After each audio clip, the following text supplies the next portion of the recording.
don't even think I ever seen it. Yeah. Oh, yeah. Well, I'll watch it. I'll pull it up. Yeah, 365. It's called Be the Seed. Yep, and awesome. it's quite interesting because they're not even.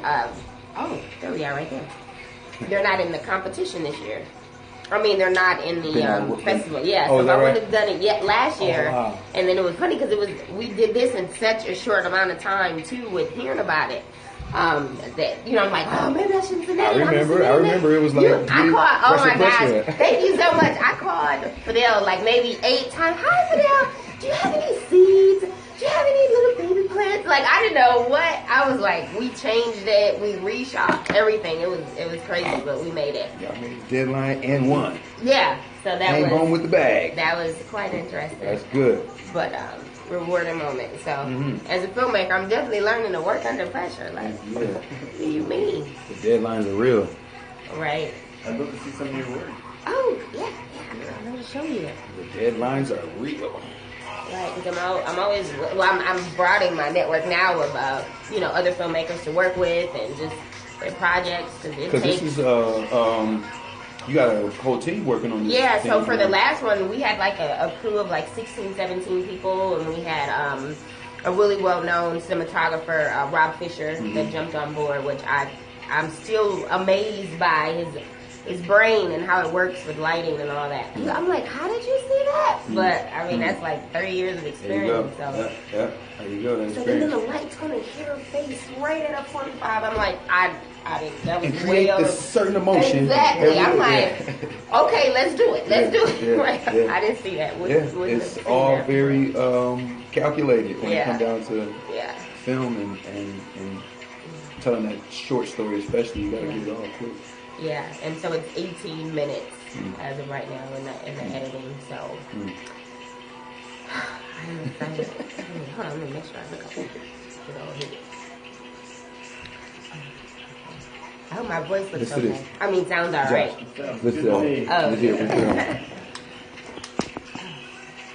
Oh, that's coming from out there. Okay.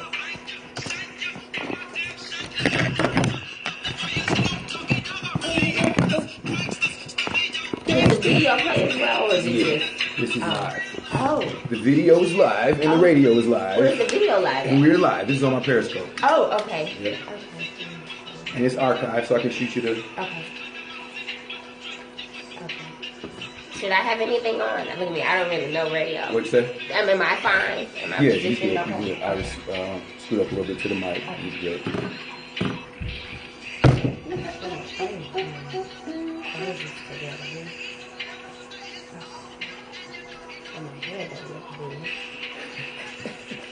Don't worry. Every all of my guests go through the fix it moment, and then they get it right.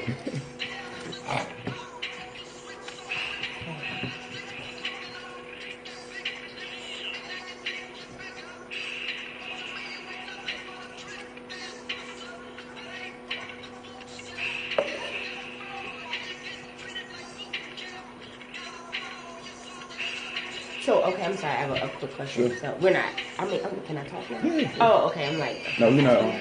Okay, so when you say, you wanted me to start from like the project, or how did I get to No, the you project? start to hide your interest in filming. Okay. A little girl that watched movies and looked at every little thing. Was watching Oprah and got inspired. What happened? Yeah, that was kind of. What's the story? What's the storyline? You know. Oh, right. Okay. Let's go, Josh. Should I be looking somewhere since we're talking? Okay. Just feel free. You like Tyshaun, just pipe down. You just used to being in director mode. Right. I'm like, should I be looking? Good morning. What's going on, Milwaukee? What's going on, world? 1 2 1 2. What's going on, Milwaukee? What's going on, world? We are live. 101.3 FM, Milwaukee Radio. This is the Pulse of Milwaukee. This is the Educational Arts Project. Checking in like we do about this time each and every Thursday morning. I'm your host, Viva Fidel, and I'm here hanging out the passenger window. Joshua Jones in the driver's seat. We get busy each and every Thursday morning. Make sure you tune in. Tell a friend. 9 a.m. The Educational Arts Project. We start out each and every week. We thank all of our new listeners. What's going on? Wake up. What's going on, world? We want to shout out all of our returning listeners, all the people who's been helping spread the word about our platform. and helping to keep the conversation rolling in between episodes. Keep the conversation rolling offline. We appreciate it. Much love to all of the guests. My past interviews have been amazing, getting crazy feedback. They archive on my periscope.tv/VivaFidel. You can interact with us on all the social medias at Viva Fidel. And the call-in number here is 414-888-5025. If you're interested in joining the conversation, calling in live. All right? Today, we're going to jump right into it. Like I always do every Thursday. I try not to waste no time because my guests always have so much to share. I'm always super excited to be able to introduce some of my people, my comrades, my folks, my associates, my colleagues, my friends, to my listening audience. All my guests embody what the Educational Arts Project is about. It's not just about the arts. It's not just about the education. It's about how do we manifest these things and then shift culture? How do we change our environments? How do we create our own niches out here? We're niche creators. We're architects. We're designers of the future. That's right. Educational Arts Project. You heard it right here. So today, we're going to go on a ride, and we're going to take our time. I'm joined in the studio today. Very, very special guest. I'm honored to introduce you all to the CEO of Wardlaw Productions, an up-and-coming film production house based right here in Milwaukee. The one and only Miss Tyshaun Wardlaw. Hello, everyone. Thanks for having me. I'm a little new to radio, so I'm excited. Good. It's all good. Get used to it because you're going places. You're doing things. Yes. Introduce yourself to my audience. Well, hello, everyone. I am Tyshaun Wardlaw, the owner of and director, producer, all of the above of Wardlaw Productions, which is a new startup company here in Milwaukee for about a year now. So we do short films. We're working on a feature-length doc, which we will also be talking about today. We just finished a short film, which will be entering the short film world, which I'm extremely excited about, and I'm excited to share those details with you all. And I'm just excited to be here. Nice. So I first met Tyshaun almost a year or so ago, and we were in a really great program, a social innovation course at Marquette. And once I learned about what you were doing, and then I was just like overhearing your backstory and how you got there, and I just saw like it was very purpose driven what you were doing. It wasn't just like, hey, I got a camera, I got some ideas, and I want to put together some movies or whatever. It was very intentional, and you were trying to relay certain messages, stories, and I appreciated that. And I was interested in just like how you even got into film and TV and that whole interest, because we're going to talk about sort of your professional path and journey, but where did it all start? Where's your interest in film start? Okay, well, actually, I have a non-traditional start when it comes to film and just the love of what I'm currently doing. I was born and raised here in Milwaukee, Wisconsin, so I'm a native from here. Because a lot of people meet and they're like, are you from here? Because I have a different area code. But I went to undergrad in California. So while in California, I came home summer break of my freshman year going into sophomore year. And my first introduction into television, actually film, was working as an extra casting assistant for Mr. 3000. That was filming at the Milwaukee Brewers Stadium when they first built it. So with that opportunity, which Bernie Mac. Yes, with Bernie Rest Mac. in peace. I remember yes, that. Yes, I have pictures, and I met him. He was fabulous and funny, and I was nervous. But anyway, so that was like an opportunity that really set the course for a career in the love of television. And so back up though, how did that even come about? So you actually, came back, and then there's this movie thing, and then you just jumped in. And no, it was actually like fate almost, where it was like, okay, you need a summer job. I'm home for a few months, and then I go back out to California for my sophomore year, and I'm like, okay, where am I going to work for a few months? And a friend of mine who was a airline stewardess, which she actually still is, she had heard about the opportunity and was like, well, I can't do it. And, she wasn't really into television and film. And she was like, well, I know Tyshaun, she seems like she might be good in that, even though that wasn't the path that I was going down. What were you going to school for? business, which I did stay in the business school, so we'll get to that as well. Business. Right, and that's why now it all makes sense, because right. it was a fate that I didn't even know was happening, but it was going on. So anyway, to get back to, I was able to come right in, have the interview, like literally like a week after I got home, had the opportunity to get the job. So they were only here for a few months. So basically we were located in an office like over by the Miller Park. Not Miller Park, but the headquarters was like a little office space that they rented by the airport. Okay. So we would go there every day. It was really intense, like 12-hour days. So for someone that's 19, I'm like, wow, this is intense. But I loved every moment of it. I loved the creativity. I loved that it wasn't just a cubicle space, even though we were, in office spaces, but just the flow of how everything went, and everybody was so dedicated, even though it was extreme long hours. And then when we did go to the stadium, when we had to film, that was even longer hours, 16 hours, 19 hours. Like, I didn't get sleep, but I loved every moment of it. So you got bit by the bug. I got bit by the bug big time. So when I returned to school my sophomore year, and we have these classes, I'm like, okay, what do you want to do? You have to really lock in on a major. And like I stated, I was a part of the business school. So I'm like, I want to be a business major, and, this, that, and the other. I want to be a manager. That was in my mind since I was a little girl. Like, I was going to be a manager somewhere. And so, with that being said, I said, you know what? Out of nowhere, I said, I want to continue to work for television, but I want it to once again have a meaning. Even though I was in California, Hollywood is literally right next door, even though I went to school in the Bay Area. But, I'm in a city or a state that kind of flourishes in this area. But I wanted to come back home to the Midwest, and I wanted to work for the Oprah Winfrey Show. So from sophomore year on, I said, you know what? This is where I'm going to work.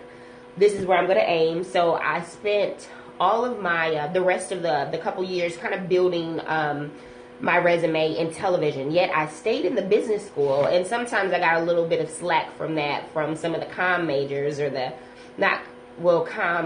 professors. No disrespect to them, they won't hear this, but they were like, you really need to get this experience, and you need to be a comm student. But I was actually beating out the comm students for some of the internships, and so for my senior year, I was able to get an internship with NBC 11, which is in San Jose, and it was an intern for Bay Area Vista, which is a local, she's since moved on, but she was there for several years in the Bay Area, African-American host that was really active in the community in the Bay Area, in San Francisco and San Jose, San Francisco, San Jose, and which is another one. No, I think those are kind of the surrounding areas.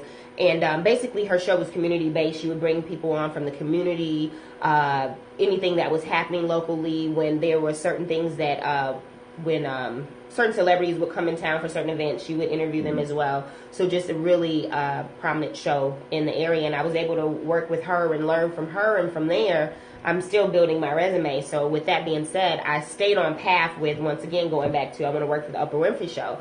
So I basically cold called them and kind of stalked them for a while, got some contacts in human resource. So senior year comes along, I was able to get an interview right out of college. So I moved back home because people were like, why did you come back home, Tyshaun?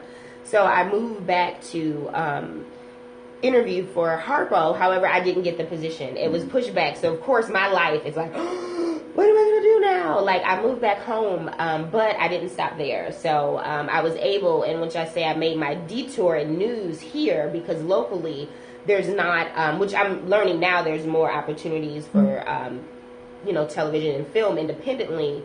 But on a corporate level, it's just mainly news. So I was able to, and this is once again fate, because I can't tell it any other way. I literally walked into CBS 58 because I'm like, okay, I need a job that's in TV because I need to build my resume so that when the opportunity presents itself again for Harpo, I am ready to go in. And so, it's gonna come. Yeah. So I literally dropped my niece off. The CBS 58 studio, which is off of 55th Street, they had a daycare right next door. So I dropped my niece off. I walked in. I wasn't expecting to have an interview that day. I walked in like, hey, I'm a student. I had a great resume so far in TV, from working in California, internships, and I would love to apply for, any opportunities that you have. Interviewed me on the spot. I had a T-shirt on, like some shorts, because once again, it's early in the morning. I wasn't prepared. And so I was able to come on for the morning show there as a production assistant. So working not production assistant, I'm thinking something else. So it was just production, where I worked for the morning show. Very intense. That taught me how to stretch my life to work for early hours. So that was part-time. So basically there I was operating cameras. Back then, I'm pretty sure they've come up in the world now, because that was back in 2007. So they did not have robotic cameras. So I would physically operate the camera and make sure that it was on the anchors and everything during the show. Also printed scripts. My desire there started to want more, because I know I needed to build my resume. So a few other departments I would kind of steer in there, learned a little graphics. From a friend that I'm actually still friends with now. She owns her own graphic company, Sally Media Group. So big shout out to Ebony. Yes, Ebony. I love Ebony. So she taught me some graphics. I found myself in there. And then get Ebony on here. Interject that. Tell Ebony I need to hire her. She need to come on. She's a genius. She's a genius. She's amazing, and we still work together. And I'll be like, Ebony, I got a project. I know Ebony from way in the back in the days, doing graphics and working in the industry. That's beautiful. Yep. So we met there, and I was able to learn basic graphics. Now my graphic skills is a little rusty. I wouldn't recommend. But you played in the world, just right. So with that being she's not said, for hire for graphic design, for the record. Exactly.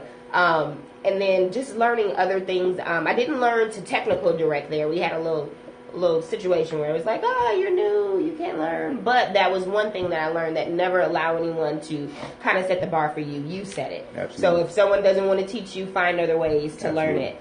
So with that being said, I still kind of went forward, and I knew, still searching for Harpo. I'm like, okay, I didn't get in yet, because unfortunately people didn't leave there. She had a very old ship, and so the people that were coming in which now that I personally know some of them, they were mainly recommended. So it came by recommendation only. And so once you were in, you were in. And a lot of those jobs, like when I interviewed, went so quickly because they already kind of had in mind who they wanted. But, they still interviewed, but I still stayed on their radar. So with that being said, I worked for CBS 58 for a year. I'm like, okay, didn't get in Harpo yet. I still got to keep going. So I applied for WISN 12 News. As an associate producer, so I was able to come on board there also for their morning show. So I was there for 2 years, and as associate producer, basically working with the producers for the morning show, making sure they had what they needed, writing the script, updating the web.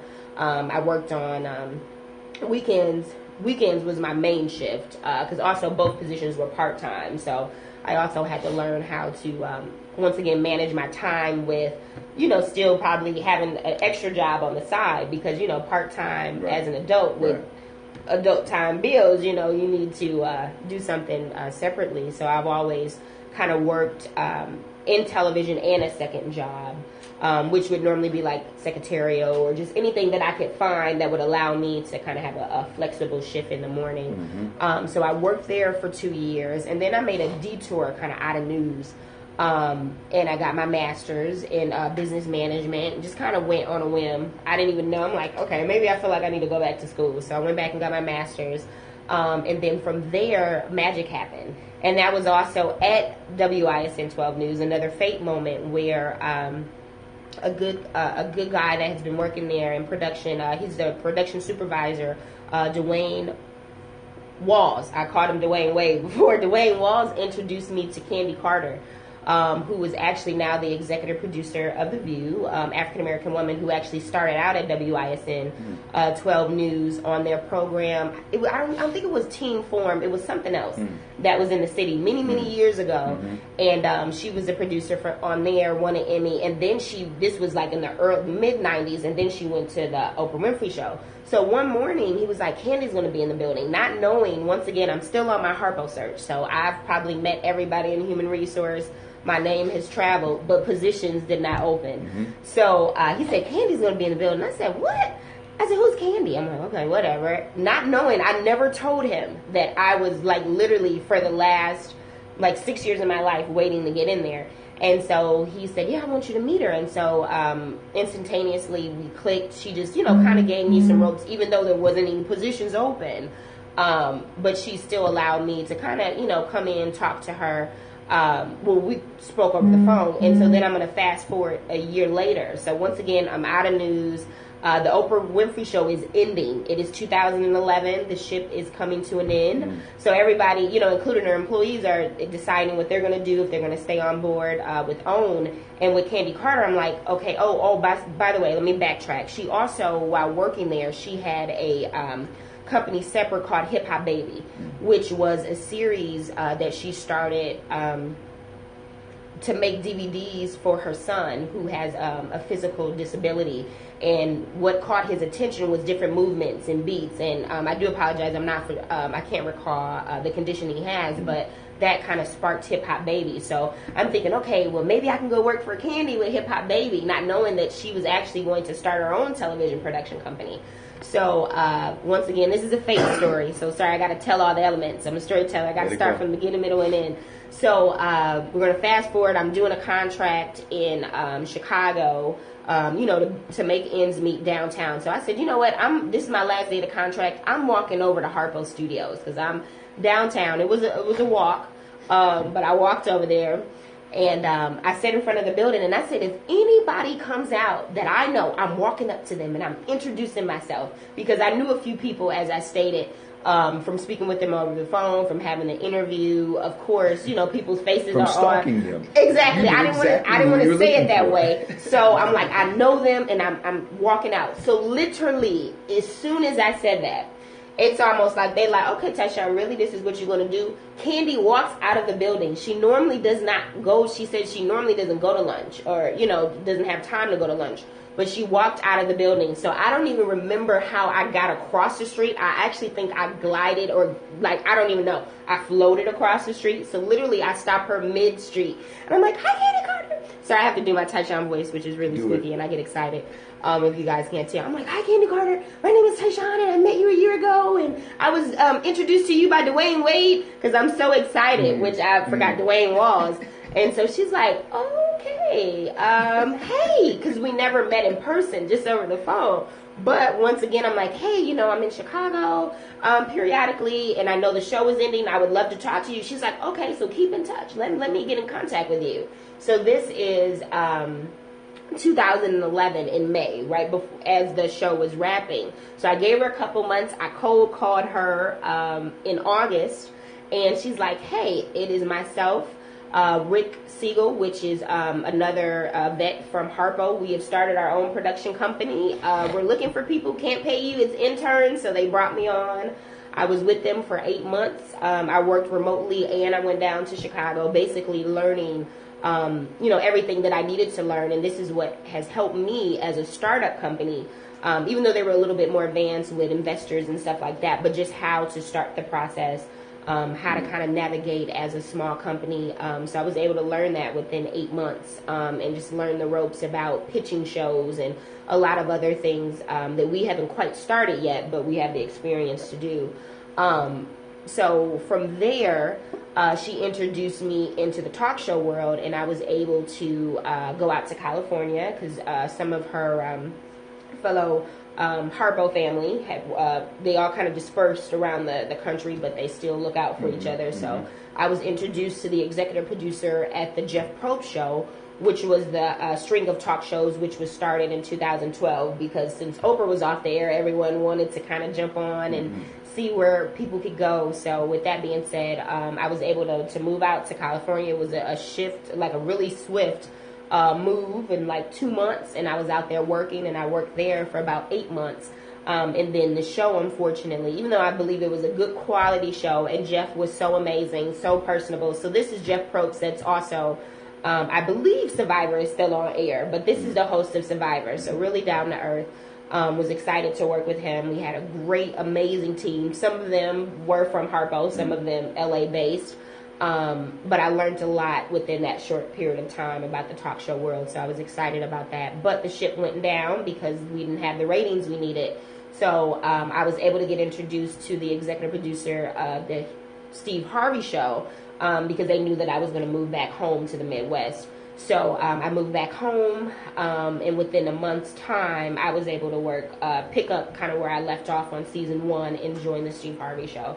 So I kind of ended there and was able to work with them. I didn't go back to season 2. However, I started to contract in Chicago, still kind of independently as a producer and gaining more skills that way. I also returned to work with Candy Carter at New Chapter Entertainment, not as an intern, but as an associate producer. And I had an awesome opportunity where I worked with her for a few months, and then just a few other things, also working on the voice of McDonald's, which was kind of my McDonald's experience, what I'll talk about shortly, where it was a contest. I'm not for sure if they still do it, but actually McDonald's has an international contest where all of their employees is like the voice of McDonald's, where they allow their employees to sing, and it's a whole competition, and they're voted. So I was able to do the production work and work with actually a world-renowned voice coach, which is also the voice of Tony the Tiger. His name is Jeff Morrow. So he was doing all of the voice work, and they flew into Chicago, and we were able to do the production stuff for that. So that was pretty fun. Which leads me now with my extremely long, detailed story, but it has been levels to this. So just shows the persistence that you don't stop, and doors will open. Whether they fling open, whether you bust the door down, whether you find a key and put it in, see if it works. But that's my story. So, which brings me to 2015. After working and kind of moving around between Chicago and Milwaukee, I decided I was no longer waiting on contracts. I was getting a little tired, but yet I know that I needed to still maintain and stay current, because things are forever changing in the world of television and film. So I know that I needed to be near it. So I said, you know what? I am actually going to be my own contract. And then that's in 2015 where I noticed definitely like how Milwaukee, the increase in violence and the increase of just the statistics that were coming out of our city was like staggering. So I said, you know what? I need to actually do a film, or I need to highlight what's going on in our city, but not necessarily to highlight what's negative, what's going on in a negative aspect, but to highlight the aspect from the youth. And so I know even at that time, there was a few other things, which is like the Precious Lives series that just ended with a great production company here that was highlighting kind of like the violence that was going on in the city. So I kind of did my research just to make sure we weren't bumping heads from, people that were currently locally doing things. And I took the route that, once again, I said that I wanted to highlight Growing Up Milwaukee, which is the name of my documentary that I'm currently working on, the feature length, to highlight what it means as a youth to grow up in the city, and what the state of, their lives are like with the conditions that they're growing up in. I'm going to stop you. Because you going rapid fire. And I don't stop none of my guests. That's the way we say good morning here. We say good morning with a whole life story. Right. It's long. And we appreciate you sharing it. That sounds like a movie. It sounds like a movie. I'm gonna just tell you, I was watching a movie. I was watching you glide across the street in Chicago. I seen the whole thing happen, and by some definition, it could be fate. By some definition, it could just be your watering the garden and it's growing. Yeah, it was a lot of seeds. You putting work in, you planting seeds, and you watering them. They growing. You coming back and sneaking water on them while you doing other things. You coming back and you cultivating, you talking to it. You loving it. You loving your dreams. You loving your vision. And then it pops up. Yeah. Sometimes when you ain't even paying attention, you doing other things over here, and you look back and go, whoa, it's real. This is real. Yeah. That's dedication. There's a lot of jewels in that story. It's a lot of inspiration in that story. A lot of people may not think about film when they think about art. A lot of people may not think about film when they think about education. So it was a good segue for you to lay the foundation of where you at. We're going to talk about the great projects you currently doing, but just let's talk about some insight on the level of support. Now, that was a great journey you took us on. What kind of support did you have from your immediate family, circle, friends? What did it take for you to really persevere and follow and just stay dedicated to your dreams like that? What kind of support did you have in the past and leading up to now? I would say to kind of start off, the support that I got from the random people, like I said, that would kind of take me under their wings, that meant a lot to me. So that's something that I'm looking forward to, like Candy Carter, and there's a few now that I'll name shortly that has taken me under their wings, and literally even going back into California. Because relocating and doing different jobs and that takes some support. That takes a support system, and there's a way that we communicate on this show. It's like a how-to. You know what I mean? Part of the education that we deliver is almost like a how-to. So you said something very critical about going to the school of business, and now full circle understanding how valuable that was as a creative, as a person behind the lens. She said, I want to write my own contracts. I'm signing myself. I'm not waiting on this. Right. And now that's like the master of business. Is. That's that thought process that come along with the education that you had while you were doing the creativity work. So about the support, the mentors, the randoms, talk about it. I think that helped push me, because I can probably say I was self-motivated from birth. So sounds like it. I didn't need that part, Clearly. but it was the lessons that I needed to learn, the inside scoops of the industry that I needed to learn. So of course, I'm not the first person to say this, but it is definitely true that it's not about sometimes what you know, but who you know. But don't get me wrong, what you know is extremely important. Because who you know will get you at the table. What you know will keep you in the conversation. Exactly. And so with that being said, I had the opportunity to meet some people, once again, that has really made an impact on my life. Absolutely. That allowed me to learn the inside scoops on what I needed to know, kind of allowed me to say, okay, Tyshaun, kind of steer this way, kind of steer that way. If you do this, you might bump your head, but yet and still you have your own, ideal of where you want your life to flow. But when you meet those crucial peoples and they can instill in you wisdom and knowledge of the industry, or either some of their, highs and lows, it's important. So I highly recommend when you can latch on to mentors, or even if they're not your mentor, someone that you can learn from, is very pivotal. Even if it's from a distance. Exactly. It doesn't have to be. Like you were saying, you were calling people, cold calling. You was learning that whole time. You was relationship building that whole time. We talk about from an entrepreneurial aspect, what does it mean for creatives to take their own career in their own hands? What does it mean for a visual artist or a musician or a filmmaker or a dancer or a theater fanatic? Like, what does that mean for a person who is a creative and as an artist by nature, self-driven, to really advance what they're doing? And I think a lot of this kind of conversation helps things move forward. If you just joined us, it's 101.3 FM radio. We are going full speed right now. Wardlaw Productions is here. Tyshaun Wardlaw is here. Shoot out your website information or any contacts, so if people want to learn more about your production company, how they can do it. Okay, well, you can definitely reach out to us on our website. You can leave us a message. I respond promptly at Wardlaw .tv, and my last name is spelled WARDLAW.tv. So you can definitely check out the website. There is a space where you can leave a comment for us to send you an email and definitely start a dialogue. I'm always looking for interns.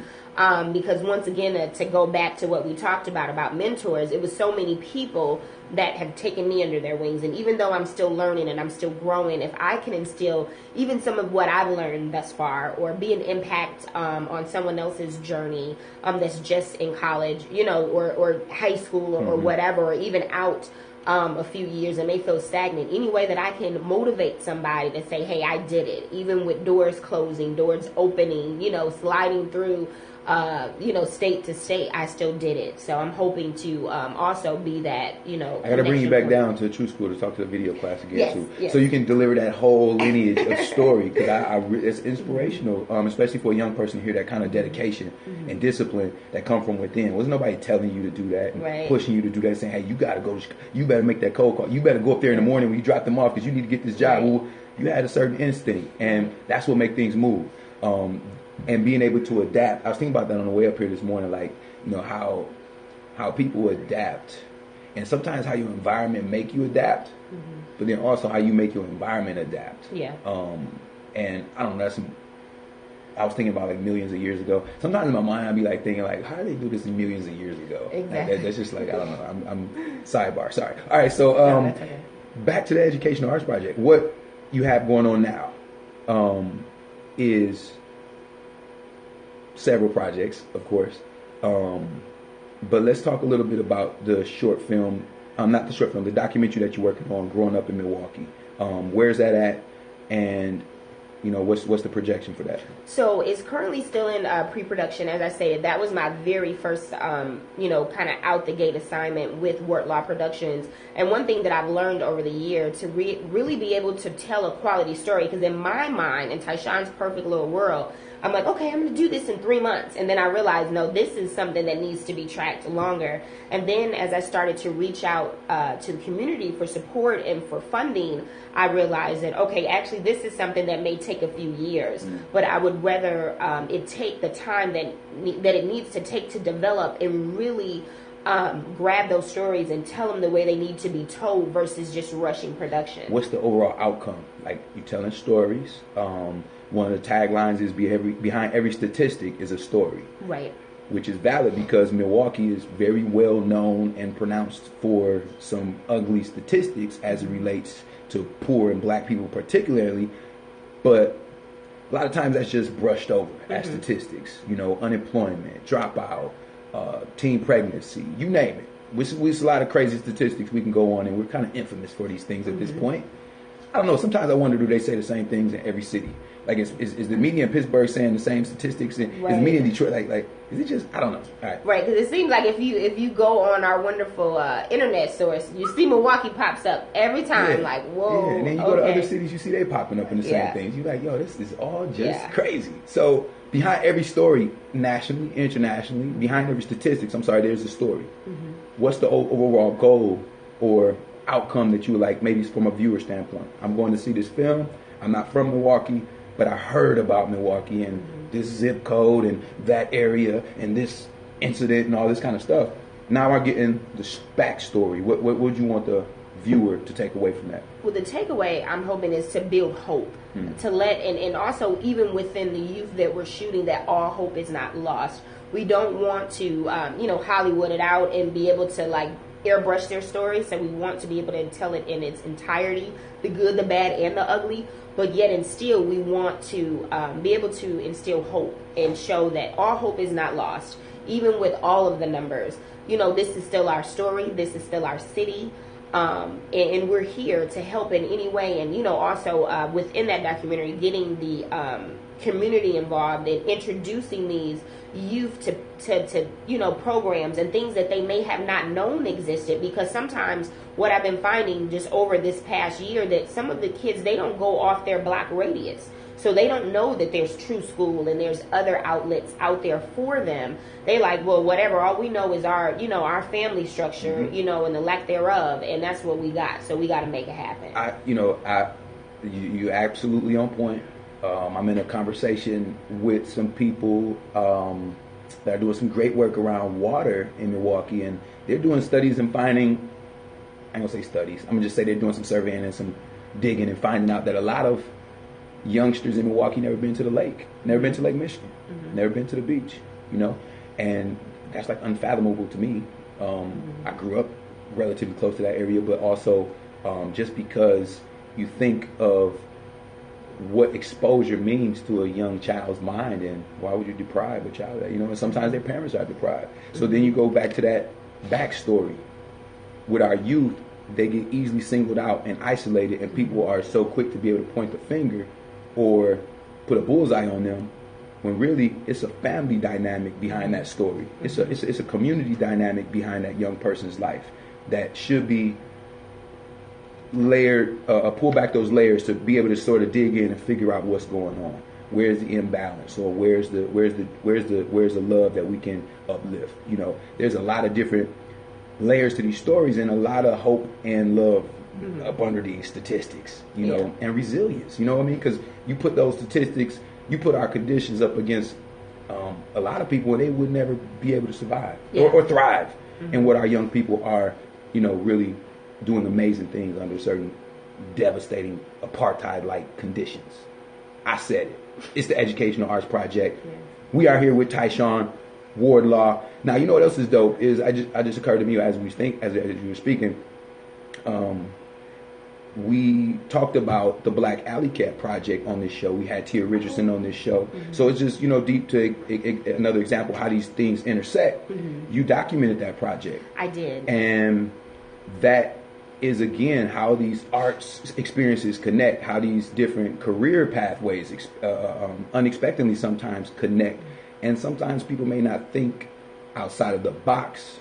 But when you're independent and you're contracting yourself, and when you have to get it how you live, you're going to think outside the box and you're going to color outside of the lines. And you could be doing any kind of film work. You could be doing any kind of exploitative or commercialized sort of thing that you thought would go. That, okay, this is what they want. This is what they're going to buy. This is what the networks want. Reality TV. Hell, you can be making porno. You could. Well, I don't know about that. Well, you got a camera. You can be doing anything, right? So what would you say to a young person? You like that, Josh? What would you say to a young person? I was wondering if you're still driving with us, Josh. I don't know. I was wondering if you're still in the seat, baby. What's going on, man? You all right? All right. He's up. All right.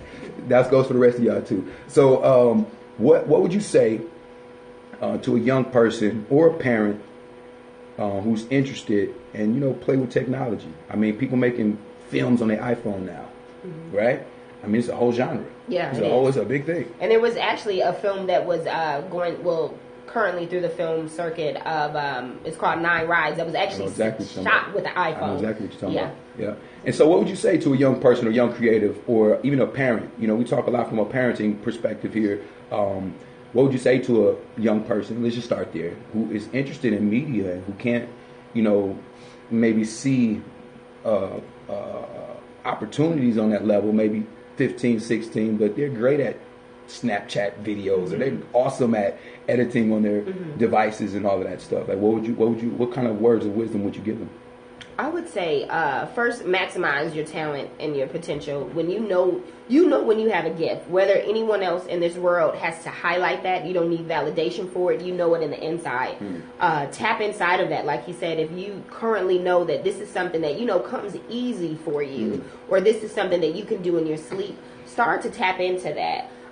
Necessarily, you might not have the resources, but as you start to use what you have right in front of you, whether that's your phone, whether that's, getting access to equipment somewhere, try to do that, because experience is everything. And once again, that's what I learned. I'm not deterring anyone away from the traditional system of film, because it works, and there's people out here that's doing it, but I am a product of a business education, but yet and still, because I knew what was inside of me and that I had a gift to share through the work to the world through film and television, I started to steer that way, and I had to kind of self-teach myself. And that sometimes is the best lesson that kind of trumps other things, because that's when it really gets on the grind, when you have that experience. So any experience that you're able to get now, do it. Internships, important. Like I stated earlier, I was super grown, literally just finished my master's degree, have major bills, but yet and still I worked for free for a new startup company, as I stated, New Chapter Entertainment, that spoke volumes, to a woman who, like I said, took me under her wings and was willing to recommend me to other people who she trusts, dearly. So any recommendations was coming, it was golden. So I say that to say that, yes, some of those opportunities may not be paid. You may not get credit for it, but anything that you can do to be, as they call, a fly on the wall, a sponge, do it, because in the long run, it will pay off. So when you writing a book?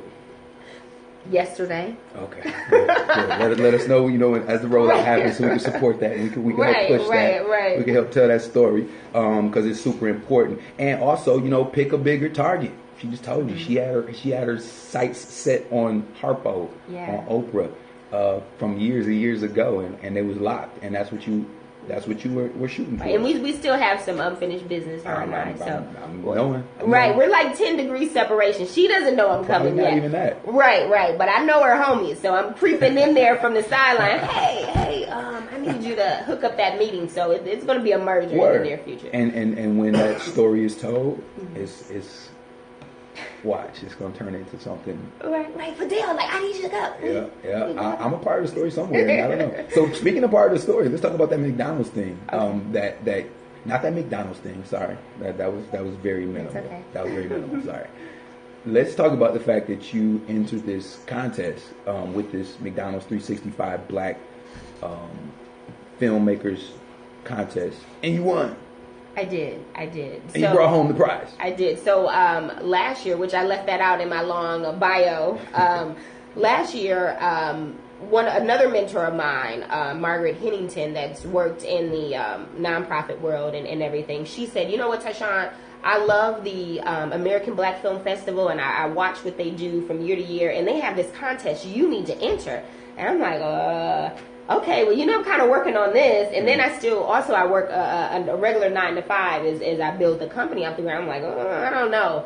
But I did take the leap of faith, and they posted for the contest in February, which, let me just back up. The contest basically was for up-and-coming filmmakers from across the United States, where McDonald's they linked up with the African American Film Festival, which is annually, which it normally happens in Miami or New York, where it's basically the biggest film festival from African Americans in the industry to come, to learn, to get together, to show their films, their projects. And so basically the contest was linking up with McDonald's for the second year, where they were, where we had to create a video that was no longer than 90 seconds to highlight what it means for this year, what it means to be deeply rooted in your community, which is one of McDonald's slogans.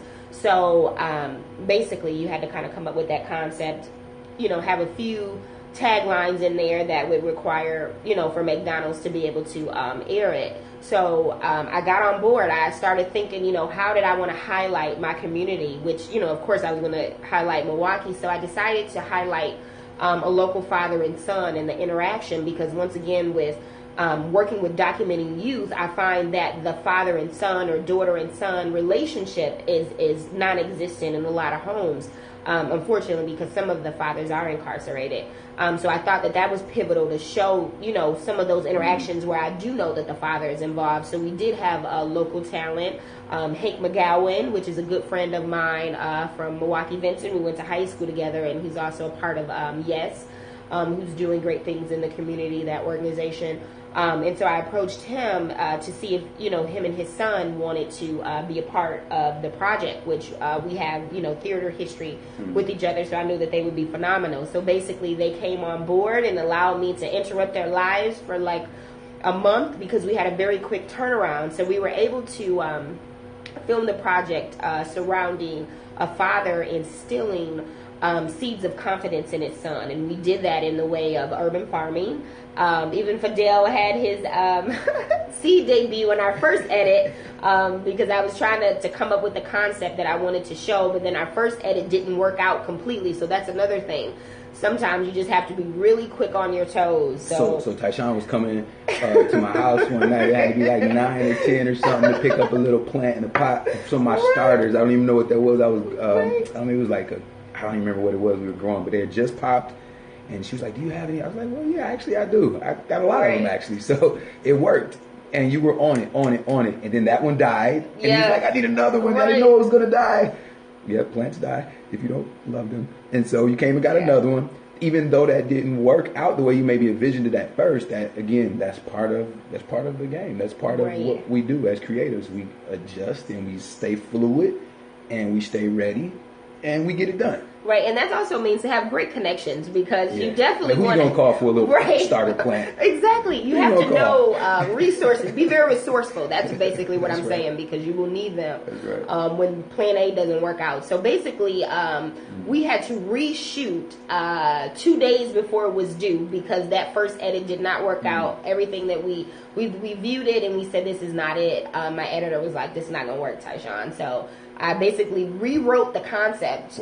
Within a day, I was able to reach out to a great community partner, Walnut Way, at that time with Miss Sharon. She was still the director there, and I reached out to them, and they gave me permission to go into the Walnut Way Garden, which is off of North Avenue, 17th and North Avenue, and I was able to film there, because I think I was pretty tapped out with all the seeds I was going to get from no, this ain't going to work. Right. And that's awesome, because then you got a way to connect institution in the city to really represent that life. That's what they do. And something that was so magical is that there was a McDonald cup that they were using for seeds in the Walnut Way Garden, because also for branding purposes we couldn't have any other brands, because McDonald's of course is international, and they're not. You can have Burger King sitting right in there. That wasn't going to work. That was knock her out the list. She's not going to qualify. So with that being said, there was a McDonald cup, and it felt like, I was like, oh, get that cup in there. So there was just something magical about even being in the Walnut Way Garden. They had it in there, even though it wasn't being used. It was for cups. And it wasn't a planned prop. And McDonald's saw it and was like, wow, that was genius. She thought of that?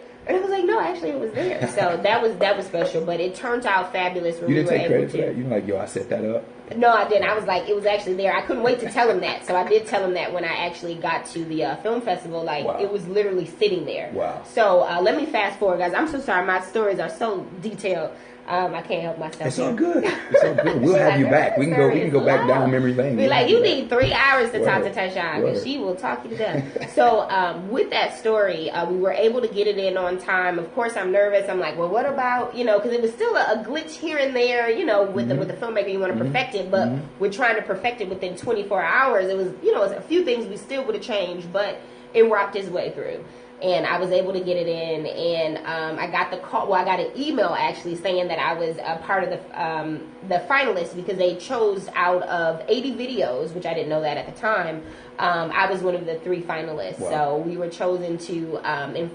We were flown out to Miami for the big film festival, the 20th actually. So that was kind of awesome. And when we were there, we were able to get experience in a brief mentorship, because the film festival was only 5 days. So within those 5 days, we were able to link up with Malcolm Lee, which is actually a national and international director, African American, who is well known for Best Man Holiday. He just recently, a few other films as well, but those are his like prominent ones that people know him for. And Best Man is definitely on my roster of go to, really love type of flicks. So we were able to meet with him and kind of get a mentor-mentee experience and just kind of learn the ropes from him. He's also another lead. Wait a minute. I don't know how Spike Lee. Like, how can that name not? Lee Daniels. Right. Spike Lee. Okay. That's actually his cousin. Oh. Right. So he was able to kind of tell us about his experience, how he started, and was able to work on Malcolm X, and all these other little things to get experience. That was intense for him. So it was really good linking up with him and getting to learn his experience. And then the very next day, we had the award ceremony, and I won. So you didn't even know you were going to win? No, I didn't know yet. So they didn't announce it? No, up until that moment. Yep, until the end. And so that was with all of the rest of the Tyshaun screen. Yep. It got crazy. So actually, I was really nervous, because it was that night. It was full with like Hollywood elites, like as far as blacks and who's currently on air, from Blackish to Will Packer, which is a powerhouse producer in Hollywood right now.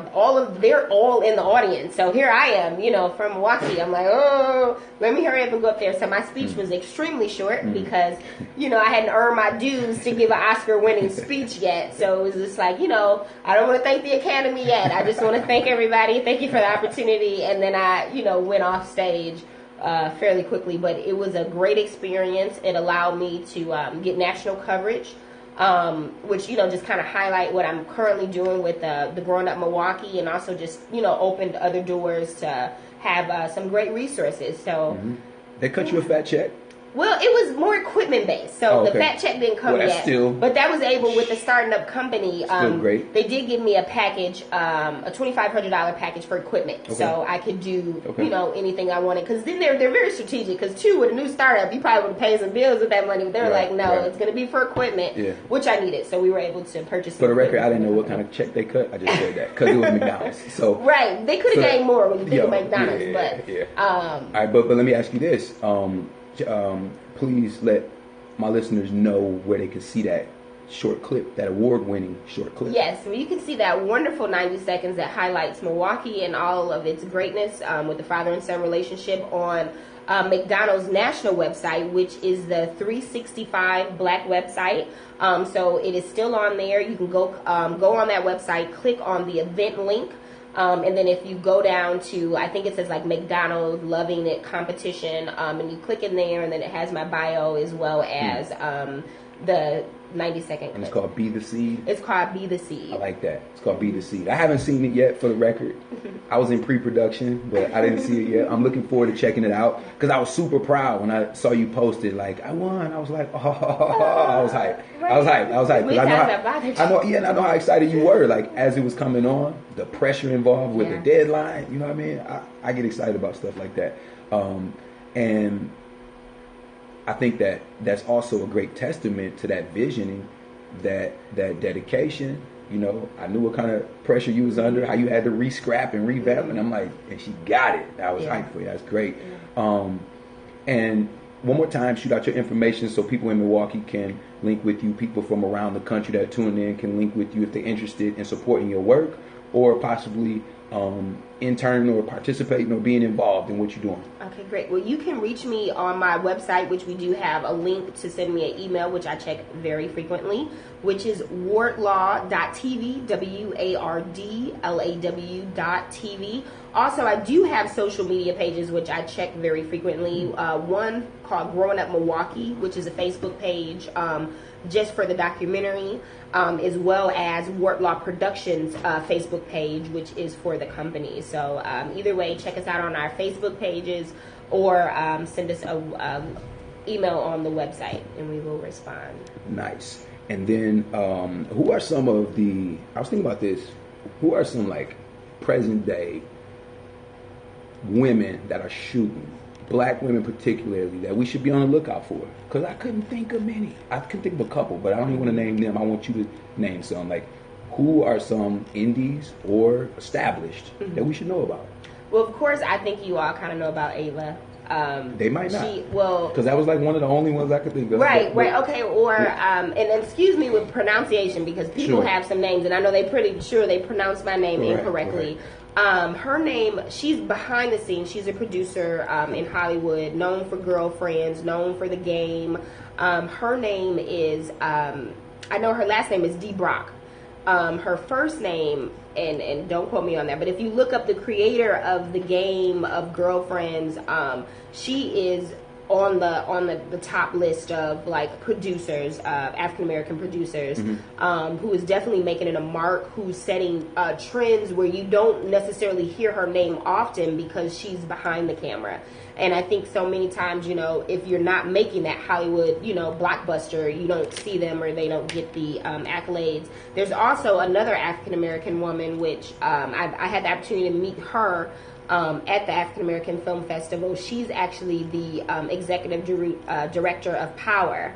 And I also have to, her name has probably slipped my mind this morning as well, but if you look up the executive producer of Power. Because I know there's some powerful black women behind the scenes. She's actually a black woman. I know that. And you don't know them. Actually, as I mentioned, which you might want to look into her story as well, Candy Carter, who, like I said, worked in Milwaukee. She's the executive producer of The View, and that was the first out of their 20 years, and she has increased ratings and all of these things. So it's a lot of women that are doing some great things that, you know, they don't necessarily, unless you're in that environment, you may know their name, but if you don't, so, you know, just kind of type in executive producers of certain things, and we will come up, and our presence are there, and it's that exciting. I do know in film and music, that I do know, and so we appreciate you taking time and telling us your story and giving us some insight. And I know it took us a moment to get here, and we'd be glad to have you back. You know, as the Growing Up Milwaukee production rolls on, as things come up this summer, this spring. If you need stuff, just reach out.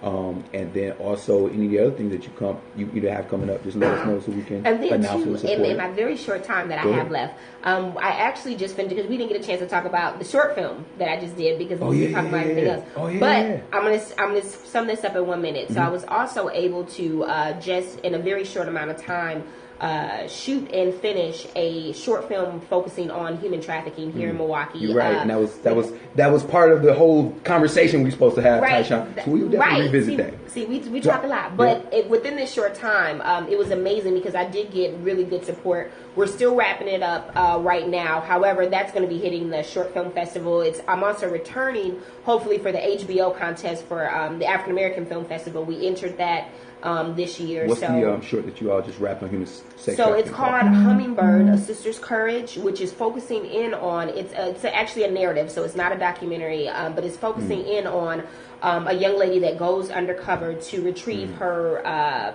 15-year-old sister from a human trafficking stable. So it's intense. It's 18 minutes full of intensity, but yet I'm hoping that it can bring awareness. It can start conversations, because of course you can't tell too much in 18 minutes, but yet we're hoping that we can put a dent and start some you can people open up that can of worms. Absolutely. We appreciate that heads up, and we're going to be checking for that, and we're going to support that. We're going to promote that, because that's one of a big issue that we need to start dealing with and thinking about how the arts can educate about these issues.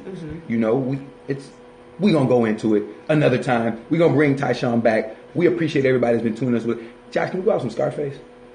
Is that possible? No. All right. Next time, y'all, we're going to go out with Scarface. 8 o'clock when we back. Word on the Thank you design. so much. This was so awesome. And You I are didn't awesome. so nervous. And you talking about you ain't used to radio. Well, now I'm used to talking. Yeah, I'm talking to somebody. Right? Obviously, actually. My stories, I got to learn how to short